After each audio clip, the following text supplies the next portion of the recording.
From American Falls to Malad, we've got the biggest stories in District 5 covered. This is the Southeast Idaho Prepcast with Jordan Kaye. That's right. It's time for another edition of the Southeast Idaho Prepcast on IdahoSports.com, where we are breaking down everything going on in District 5 in the state of Idaho. I'm Brandon Baney, and joining me as always from the Idaho State Journal, Pocatello's only daily local newspaper, Jordan Kaye. Jordan, what's going on? Not much, hanging in there. How about you? Yeah, I'm doing great. Another week of football has gone by, and you recently wrote a story in the Idaho State Journal, and everyone can go read it online at IdahoStateJournal.com. It was really funny, and it had nothing to do with high school sports in Idaho. It really had nothing to do with Idaho, period, right? Tell us a little bit about the trip you made this past Saturday. So I went to Arizona State. I'm a alum, like the football team, follow it a decent amount. So they were playing at BYU, and I was like, this is great. Like, I got nothing. Idaho State's off. I'm heading down there. Let's go. Racked up 2 buddies. I was like, you guys are ASU fans for a night. So we went down there, and I'd been like the whole week, like texting everyone I know, like, what's the tailgate like? Is any tailgating? Can you bring alcohol? Can you not? Like, where do you go? And like the whole thing was just like, it was like a mystery. No one had a clue. They're like, oh, I don't think so. Probably not. I don't think, no. So all these ASU fans ended up at a bar and stuff, and just weird, just drinking in Provo. It's something I never experienced before. It's just a weird feeling. And then I didn't see like any tailgating going on. The BYU fans in my Twitter mentions vehemently disagree with that. Apparently there was, tons of it. And next time I go, I'll have to, make sure I get there way early and that I don't miss anything. Then I'm driving around and check out these BYU tailgates. But yeah, it's just an interesting thing going from Arizona State where, more people a lot of times care about the tailgates more than the actual game. And, we'll spend the week, stocking their coolers to this where it's just like we were playing Frisbee and playing music in the parking lot, and people were looking at us like we were just nuts. And so I was like, this is just an odd scene. But no, I loved the BYU game, like the whole stadium, the Cougar Tails, these maple donuts, they were handing out free ice cream. All the people are super nice. It was awesome. Just the tailgating was weird. And so that was the story. Yeah, because Provo, generally speaking, is a pretty dry area, right? In terms of there's not tons of places you can go to consume a beverage or two. So you talked about going into this bar in Provo like it was a speakeasy during Prohibition. Yeah, well, first of all, I'm just not used to the Idaho or the Utah like laws for alcohol. Like they have to scan your ID with like this special thing, which is at every bar in Utah, but it was just weird. It's like a dark place, very narrow. It was like, I don't know, it felt like you were doing something illegal. But it was a lot of ASU fans. It was just weird seeing, there's the stereotype that there's no BYU fan ever has a drink. And then to see BYU fans in there just drinking, I was just like, this is odd. I don't know. Because it was just totally against the stereotype, which, I guess is probably wrong. Right. Yeah. And the other part of the story I really enjoyed, and I don't want to give away everything. You can go read it for yourself, but like how businesslike the BYU fans were. Like you mentioned at one point, there was a young kid with a little football and you said, hey buddy, throw it here. And he throws it to you and you throw it back. And the father just looks at the son, come on, let's go. Yeah. It was weird. Like all these, there was one car I remember too, where they like parked right next to us, and there was 3 BYU fans and 1 ASU fan, and they like didn't even like look at us. And then I yelled over. I was like, "Go Sun Devils!" And like the one guy like motioned, and then they like just didn't say anything and kept walking. I was like, "What the heck is going on?" Like, it just did not feel like a football game. But then there were other ones like when we were walking to the stadium who we chat with and have a good time with and ask them questions about where to scalp tickets and how to get in. But yeah, it was just like, this is like, people would literally just park and then just leave. And they were in the parking lot for like 2 seconds, put on a coat, maybe check their wallet and keys, and were gone. I was like, huh. It was like we were there an hour and a half before the game. It's not like we were, 10 minutes till kickoff or something. Right. Yeah. So, Yeah, yeah, I thought that was a really funny story. And the way you presented it and just wrote it out, it was really great. So you can go to IdahoStateJournal.com to check out not just that story, but also all of the latest happenings in District 5 yes. athletics. Speaking of last week, the big matchup you were at Friday night, the annual Black and Blue Bowl, Pocatello taking on Highland. Ended up being a pretty one-sided affair. Highland wins 41-14.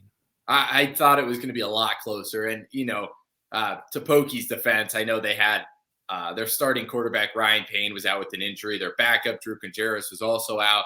So, you thrust Zach Park in there, who, if you remember, was the Pocatello quarterback last year, kind of during the offseason, went to Dave Spillett and was like, hey, I think I'm, better suited playing wide receiver, and Ryan Payne can take over. So he hasn't taken really a meaningful snap in almost a year. And to thrust him in there against the Highland defense, that's going to be the best front Pocatello seems all year. I mean, you couldn't ask for a ton out of him. I mean, it's tough. It's just a terrible situation. But I was really impressed with Highland's offense. That's been their one question mark all year. We've heard about their defensive line, how much they attack quarterbacks, but to see the quarterback, Jack Whitmer, just complete, I think he was 17 for 21 passing, over 300 yards. I mean, that was really impressive.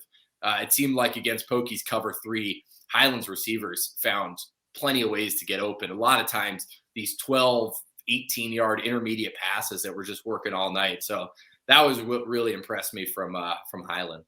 Yeah, I remember last week we'd kind of speculated on like, oh, would Pokey ever move Zach Park back to quarterback if they needed to? And so, it's a bummer that they had to do that. Yeah. And hopefully it's only a short-term problem they're having to deal with. But I think Ryan Payne's supposed to be back in the next couple weeks. So it shouldn't linger on for the whole season, which is good news for them.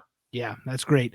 For Highland offensively, it's been interesting to watch because for the last really 3 years, it's kind of been Caleb DeMuzio, when the team really needs a play. And they don't, to me, it doesn't look like they have that one guy this year that they can just give the ball to. It's kind of more of a communal effort. It seems like there's, 5, 6, 7 different guys that they're all relying on. Yeah, because, their main running back is Eli Parrish, who's much different than DeMuzio, much more shifty guy who's going to, beat you by juking past you or, running past you, not running through you. So that's a different part of their offense, but they definitely had to rely more on throwing the ball. And they've got a great receiving core, just not any guys who you can just throw jump balls to. I guess it's, a lot of smaller dudes, Ezra Godfrey, Kevin Dahlstrom, Raymond Barella, just smaller guys. So it's, about getting them open, make sure you execute, run your routes right, all stuff like that. And first couple of weeks, they were just not clicking. Last couple, they've started to get a groove going, and that's been kind of cool to see. And I think really kind of thrust them into a spot after that Rocky game. You're like, okay, they're good. And now it's like, yeah, they're going to be state title contenders. Yeah, Highland looks strong as always. The other 5A, 4A matchup was Century traveling to Idaho Falls. The Tigers, it's a marked turnaround for them. They went winless last year. They're now 4-0. Century Falls 51-14. That was going to be a tough game for the Diamondbacks. We kind of knew that going in. Yeah, and I remember you saying that Idaho Falls was much improved. And so I think last year this was probably a winnable game for Century, and then this season not so much. Yeah, it's tough. I know Bruin Fleischman came back, had a nice touchdown in the end zone. And they've got a tough one this week against Twin Falls, who, almost beat Pocatello. So, Century doesn't get much of a break. They really don't, unfortunately. The schedule is very, very difficult for the Diamondbacks this year.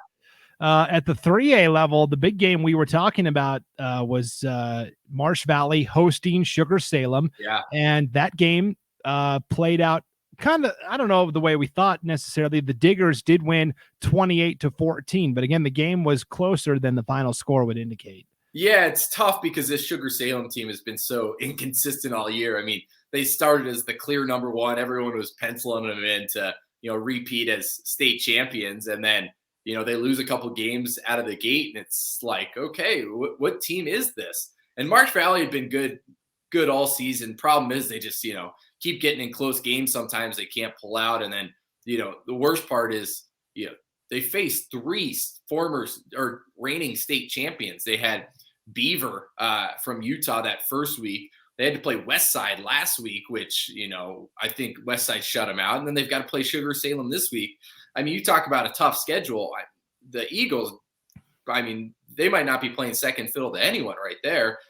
Good thing for them is all they care about is this conference schedule. All they got to do is beat American Falls and Snake River, and they're in the playoffs. And so this was kind of part of their plan the whole time is, hey, we're going to load our schedule, and this is going to make us better. Obviously, they expected and wanted to win those games, but I mean, you're getting such good competition out of the gate. You're only going to get better, and hopefully, for them, it pays off in conference play. They've got plenty of weapons. You got Peyton Howe, Hunter Roche, Michael Belknap. I mean, you're fine athletically, and so yeah, I don't think this is much of one to really hang your head on.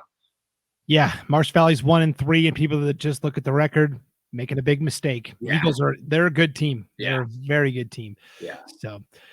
So moving on to the other 3A scores that we saw last week. How about American Falls picking up their first win of the season over Parma, 23-18? We thought that was a winnable game for the Beavers, and they deliver. No, that's huge for them to get some momentum before the conference starts. I think they think they have a good enough line that could, maybe cause some disruption with Snake River and Marsh Valley. But now they've got confidence after this win, and we'll see if they can, keep it moving a little bit. They have a lot of, senior guys, Alexis Rios, Patty Harwood, and so they do have talent there.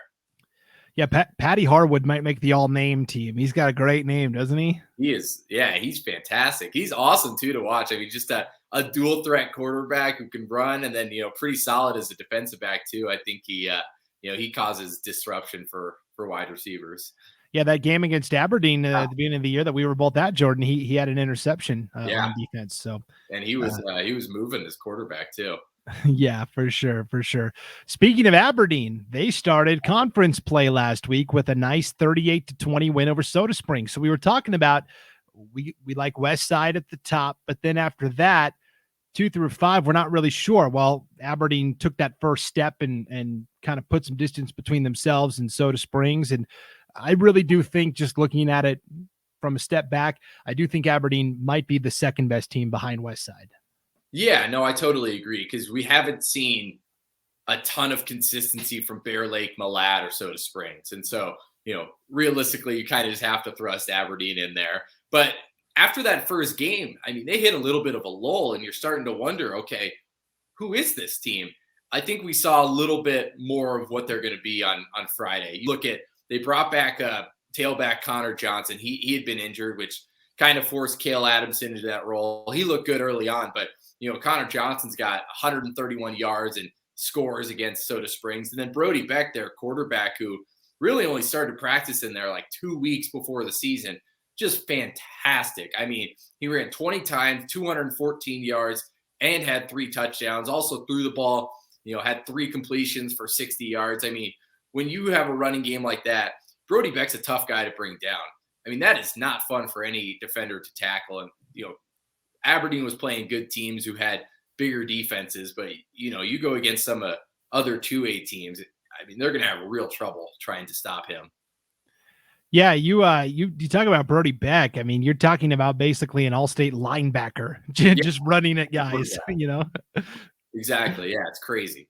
Yeah. So Aberdeen's 1-0 in the conference. They're back to 500 overall, 2-2. And it was fun to watch Cale Adamson back there at running back, but I do think overall he is better served, and Aberdeen is better when he is at tight end and helping to block along that line. Yeah, secure the edges, all that stuff. That's huge in that offense. Yeah, for sure. So that was the only conference game at the 2A level last week, because there's 5 teams. They kind of have to stagger the schedule because there's an uneven number of teams.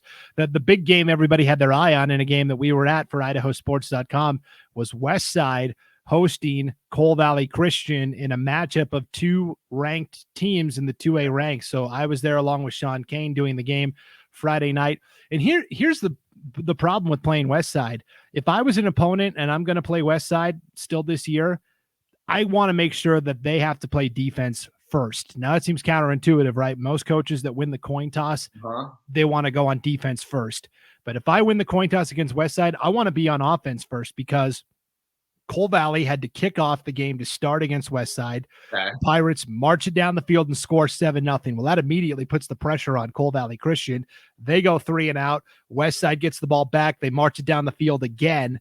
And just like that, it was 14-0, 6 minutes into the game. And at that point, it's almost impossible to come back. And it's the exact same thing that happened against Snake River. I think it's almost verbatim. Like, yeah, they were up 14-0 early. And it was like, 14-0 lead against Westside feels like 100-0. I mean, no team's really coming back from that. And that Westside, the interesting thing was a lot of times with their rushing attack, it's Cage Brokens and then everyone else. And, he still had 133 yards and a couple touchdowns, but you look at Parker Henderson too, what he gave them. I mean, he had 11 tackles and then carried the ball a little bit. When you can get a lot of, production out of those guys, I think that just helps so much. Yeah, I mean, we talk about Cage Brokens all the time, but they've got Christian Plancarte, who is the other wing back. He's the guy that's always in motion, it seems like. Yep. And then Tyson Moser, the head coach, his son Parker Moser comes in as a nice over 100 yards. Yeah, he's a nice change of pace back as well, and a really speedy guy. And so, Blaze Brown struggled throwing the ball. He completed only like 30% of his passes in that win over Cole Valley. He threw the ball 9 times, which is, I think, a lot, at least in the games I've seen for Westside. That's a lot of pass attempts for him. Yeah. But so that's going to have to get better eventually, I think, as teams suck in more and more against the run. But I mean, Westside, a 47-14 game that was never really in doubt. I mean, Cole Valley kind of rallied in the second half, but in the fourth quarter, it was Cole Valley's starters against Westside's backups, basically. Is how it played out. So, I mean, the nice thing for Westside's passing attack is if they ever need to get it going, you just start throwing screen passes to Bryler Shurtleff and let him juke out a couple of guys. And so there's always that safety blanket there. And I know as the season progresses and, teams start getting tougher and watching more film, they're probably going to start going to that a little more. And you'll see Blaze Brown's completions go up, his confidence go up, all that stuff. Yeah, and then Bryler Shurtleff, he kind of injured his ankle early in the third quarter, and he sat out a series or two, and then came back in to play receiver, but mostly to play corner, I think, to stop Cole Valley. But it got to the point where he wasn't even kicking off anymore. They had Cage Brokens actually kicking off, which was interesting to see. So that is I know his brother Easton or cousin, brother, or something like that. Brother. Yeah. Kicks extra points. So, I mean, they got somewhat of a safety blanket, I guess. Yeah. And then I was asking their coaches prior to the game about who was going to kick and that kind of stuff. And they said, well, actually tonight we're going to have Plancarte kick. We've been having an open competition, which they like that. They like having competitions in practice and Plancarte. Awesome. So, I mean, but they've got 3 guys that can, or really 4 guys that can kick the ball if needed. And some teams are thinking like, hey, we can't even get one guy that can. Yeah, it's 4 more than most 2A teams. Yeah. So, I mean, Westside just looked really impressive. The last thing I'll say about them is their pass rush on defense was phenomenal. That was going to be the big key against Carter Fortin, who's a good quarterback for Cole Valley. And they just made life tough all night for Fortin back there. Jacob Stokes had an interception from the defensive line. And so, Westside, no surprises here, but definitely the team to beat in 2A football. So, yeah, for sure. The other 2A scores that we saw were Bear Lake traveling up to Ryrie and shutting out the Bulldogs 46-0. Ryrie is a team that's really struggling, so we kind of expected that. And then Malad got shut out by West Jefferson 38-0. I was a little bit surprised by that, just because of the margin of victory. Yeah, no, I thought that one was going to be a lot closer. They've had games where they're clearly the underdogs, but have kept it close in most of them. So, that's kind of an odd one.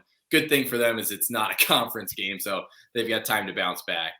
Yeah, for sure. So, and then the only other game that took place in our area, or the only games that took place besides that, were a couple of 1A games. Yeah. A game we had on IdahoSports.com. Grace traveled to Idaho Falls to play Water Springs, and Grizzlies get their first win, 41-26. I know they've got a lot of new pieces in place this year. That was a nice win for Grace. Definitely. New coach, new quarterback, a lot of moving parts. And so to get that win, is just, we'll see what it does for them, because they kind of got snake bit early. Looked like they were going to beat North Gym in week 1.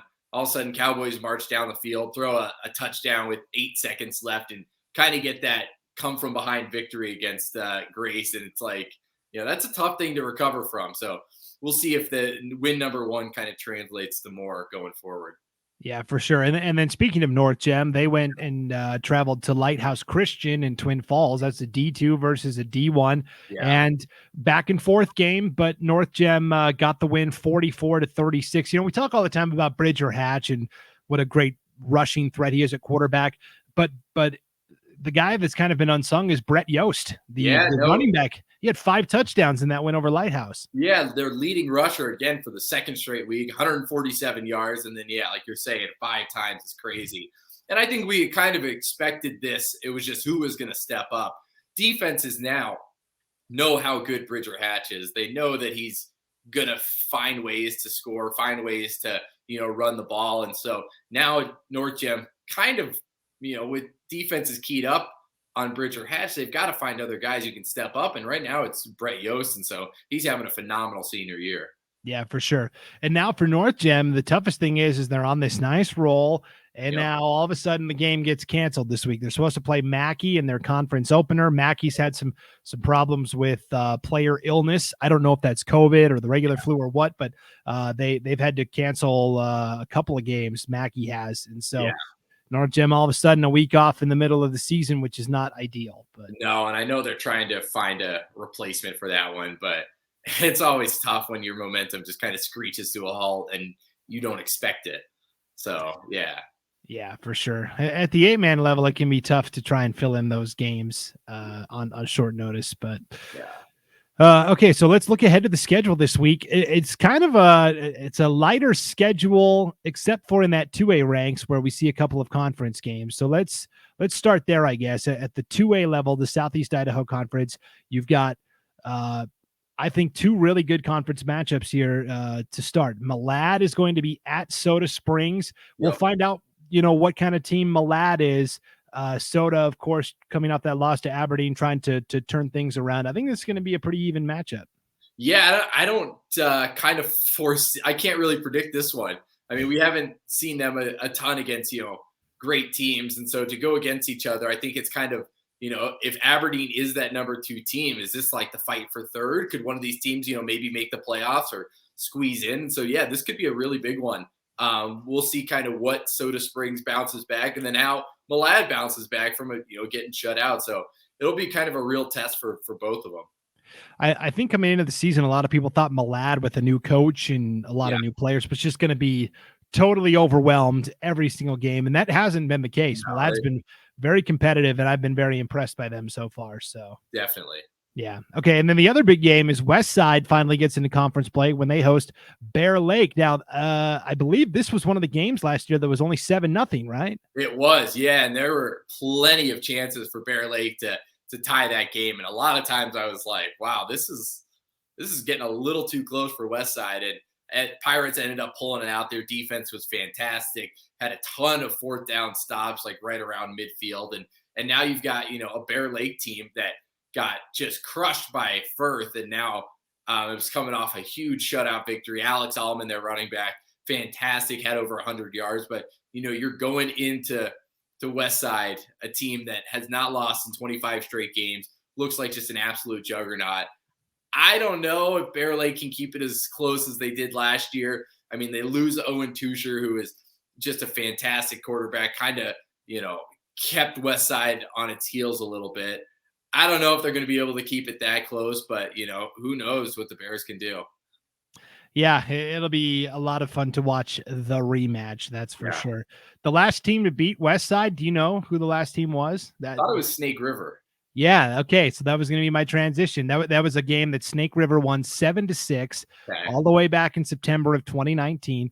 Snake River has an interesting game this week, Jordan, as they travel to South Fremont to play the Cougars, the 3A semifinal team from a year ago, a team that kind of got pushed around by Firth last week. I was pretty surprised by that outcome, actually. And so for Snake River, the grueling schedule continues. They're going to be battle tested. That's for sure. Yeah. Cause South Fremont's ranked in like the top 3, right? Well, they were, and then they lost to yeah. Firth, and that slid them. I think in one poll they're still in the top 5, and one they fell out. But I don't know. That's a tough one though, because even the West Side coaches and anyone who's played Firth is like that team's legit. Like that line is like could be compete maybe at 3A, 4A level and be just fine. So I don't know if that's too much of an indictment on anything. But Snake River's coming off a bye week. They've had an entire week to prepare for South Fremont, and they're coming off a tough loss.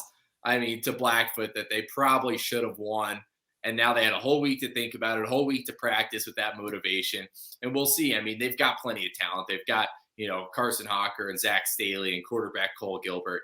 I mean, they got plenty of pieces. I mean, this is going to be a close game. Probably could go either way. The defense has got to be ready for Snake River because South Fremont has one of the best quarterbacks in the state, not just in Eastern Cayman Peebles, who can really sling the rock around. So fantastic name too. Yeah. Yes, definitely so. There were people last year when I was asking, who's the best quarterback in 2A? And there was a lot of people were saying, well, Owen Tusher probably has maybe the best arm, but I think Peebles is probably the best option or best guy we went against. And so that's a tough one. Yeah, that's going to be a tough matchup for Snake River. But, I thought coming into the season, the Kimberly game was going to be tough, and I actually thought Kimberly would win that, and Snake River totally blew them out. So I've learned to not ever count out Snake River. That's what I've learned. So, yeah. Let's see. Moving up to the 4A ranks this week, we talked about Twin Falls traveling to Century. That's going to be a really tough matchup for the Diamondbacks. And then how about this game, Jordan? Pocatello traveling to Rabston Stadium to play Idaho Falls. That's going to be a game that we will bring to you on IdahoSports.com. Lauren Jensen will be on the call for that from Rabston Stadium. And 3-1 Pokey, 4-0 Idaho Falls. Who'd have thought that coming into the matchup? Yeah, not me. This will be, man, you look at Idaho Falls, and like you're saying, you came into the season not with super high expectations after what they did. They've just looked fantastic, like a total rebuild of a program, which doesn't usually commence in one season. Then Pocatello, I mean, same thing. I mean, last year they were solid. They looked good, made the playoffs. Did not expect them to come out 3-0. Looks like their line is better than it has been in a decade. Just been fantastic. But, man, they just did not look the same against Highland. The only reason a lot of people say, oh, yeah, of course not. It's Highland. It's a 5A team. They're not supposed to. But Idaho Falls is the same thing. It's another 5A school that's ridiculously talented. And, we'll see if Zach Park's got to be a quarterback again. But, it's going to be interesting for all the hype we've had about, Pocatello's interior, which has looked fantastic against these 4A opponents. Like, can it hold up against a 5A team? And I think that's going to be the real question heading into the Idaho Falls game.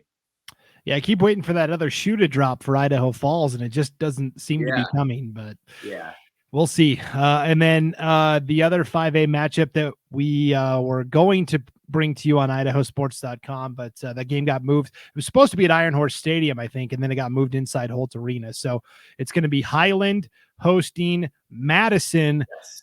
Now Highland is 4-1, right? The only loss was to Rocky Mountain way back in week 0. Yeah. Madison is 3-1, but I kind of have to question the schedule a little bit with Madison. Who have they really played, right? They've beaten Bear River, Hillcrest, and Bonneville, and those are Hillcrest and Bonneville are probably the two worst teams in the 4A High Country Conference. And then they lose by like 2 scores to Lewiston. You were right, and one good team. Yeah. So I don't. You can look at the records, but I think Highland's set up for a big win here. Yeah, no, I kind of agree with that. The way Highland looked against Pocatello, I mean, they're riding high. Their offense looks fantastic, defense better than ever, and who really has Madison been battle tested against? Right.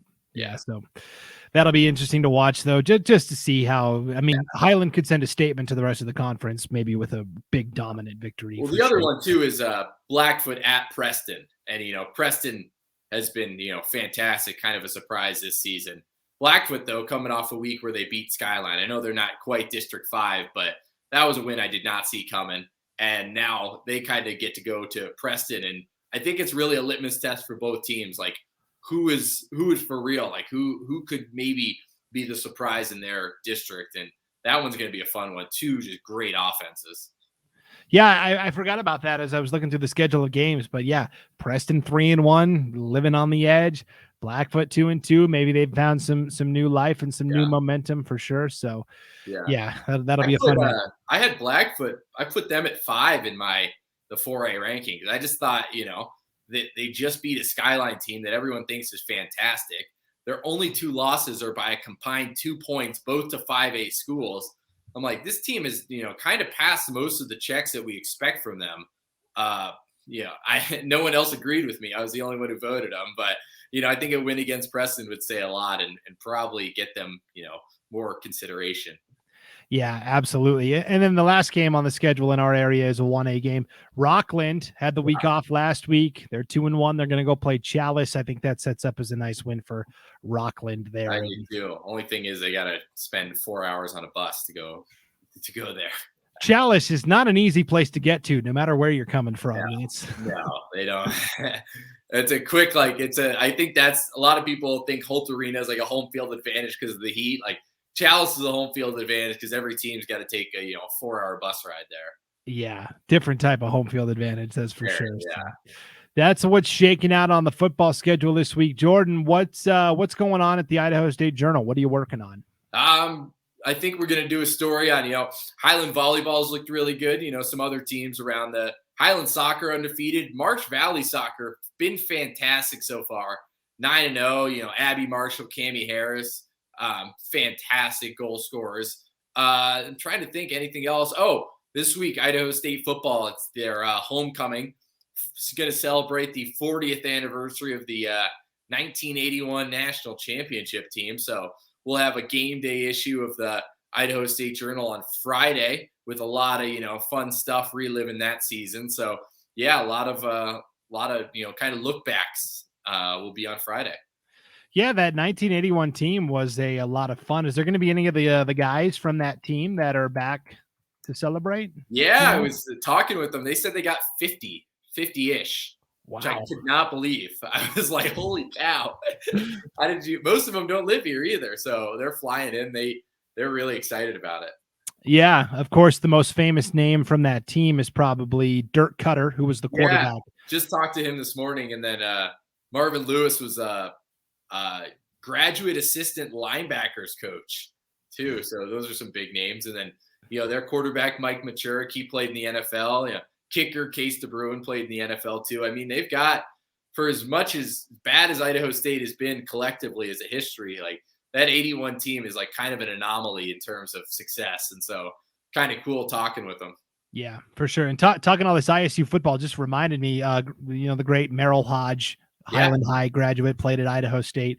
His nephew, Tristan Hodge, played for Highland a couple years ago, went on, played out of state in college, just got signed by the Cleveland Browns pretty recently. So now there's 2 Highland Rams on that Cleveland Browns roster along with Tommy Togiai, which I know it kind of makes I know some people from, Highland have been excited. Like now we can buy Browns gear and, really support 2 guys. Like it makes it easier than, buying the apparel of 2 teams. And so there's a lot of,